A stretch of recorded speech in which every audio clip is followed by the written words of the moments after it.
अकबर और बीरबल की कहानी सबसे बड़ा हथियार में आपका स्वागत है।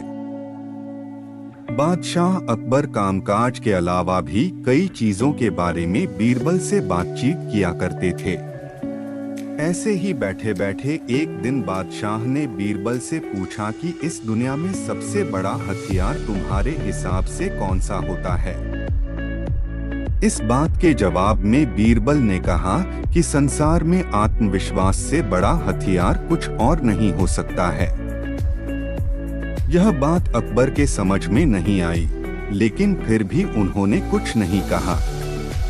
उनके मन में हुआ कि समय आने पर इस बात की परख की जाएगी। कुछ दिनों बाद राज्य में एक हाथी बेकाबू हो गया। पता करने पर समझ आया कि वो पागल हो गया है। उसे कर्मचारियों ने जंजीरों से जकड़ लिया था। इसकी खबर जैसे ही बादशाह को पहुंची, तो उन्होंने सीधे महावत से कहा कि जब भी तुम्हें बीरबल आता दिखे तो हाथी की जंजीरों को खेल देना।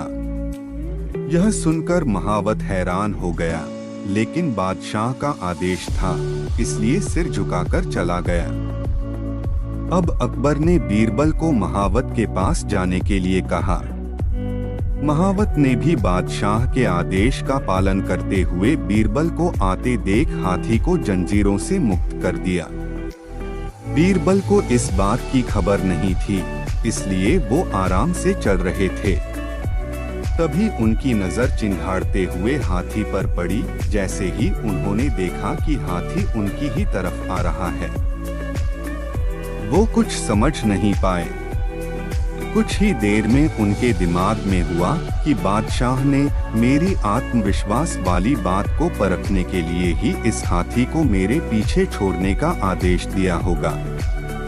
अब बीरबल इधर-उधर भागने की सोच रहे थे, लेकिन ऐसा कुछ हो नहीं पाया। सामने से हाथी आ रहा था और अगल-बगल में भागकर जाने की जगह नहीं थी। इतने में हाथी बीरबल के काफी करीब पहुंच गया। तभी बीरबल ने सामने एक कुत्ते को देखा और उसे टांगों से पकड़कर हाथी की तरफ फेंक दिया। कुत्ते चीखते हुए हाथी से टकराया। उसकी ऐसी चीखें सुनकर हाथी वापस उल्टी दिशा में भागने लगा। कुछ ही देर में इस बारे में बादशाह अकबर को पता चला। तब जाकर उन्होंने माना कि आत्मविश्वास ही मनुष्य का सबसे बड़ा हथियार है। इस कहानी से हमें ये सीख मिलती है कि हर किसी की बात पर यूं ही भरोसा नहीं कर लेना चाहिए। बात की जांच और परख करना जरूरी है। दूसरी सीख यह है कि इंसान समय से पहले उम्मीद न छोड़े तो परेशानी से बाहर निकला जा सकता है।